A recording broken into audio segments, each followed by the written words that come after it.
If you use Mozilla Firefox and a website keeps getting blocked, the pop-up blocker may be the reason. In this video, I'll show you exactly how to disable the pop-up blocker in Mozilla Firefox step by step, so you can allow the windows you need while browsing. This is a quick and simple fix, and by the end, you'll know where to find the setting and how to turn it off in just a few clicks. If this tutorial helps, please hit the like button and subscribe for more easy software guides. Let's jump right in. First, open Mozilla Firefox on your computer.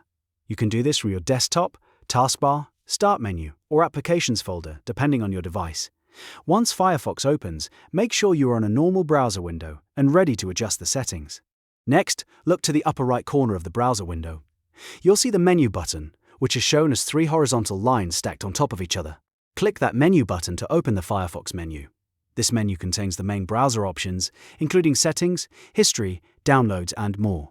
From the menu, click Settings. In some versions, this may also appear as Preferences or Options, but the idea is the same. This will open the Firefox settings page, where you can control browser behavior, privacy permissions, and site settings.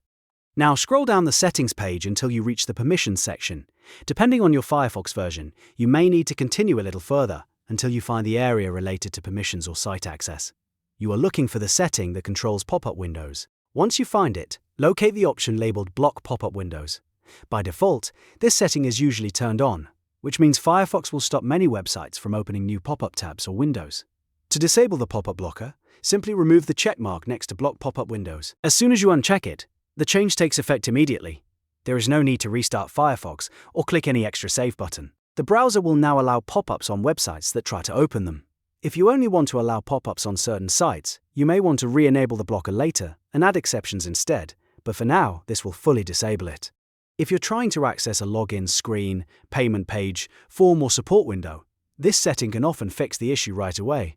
Just remember that disabling pop-up blocking can sometimes let unwanted windows appear too, so only keep it off if you really need it. And that's it. You've now learned how to disable the pop-up blocker in Mozilla Firefox. It only takes a moment once you know where to look. If this video helped you out, please give it a like, subscribe to the channel, and turn on notifications so you don't miss the next quick tutorial. Thanks for watching, and I'll see you in the next one.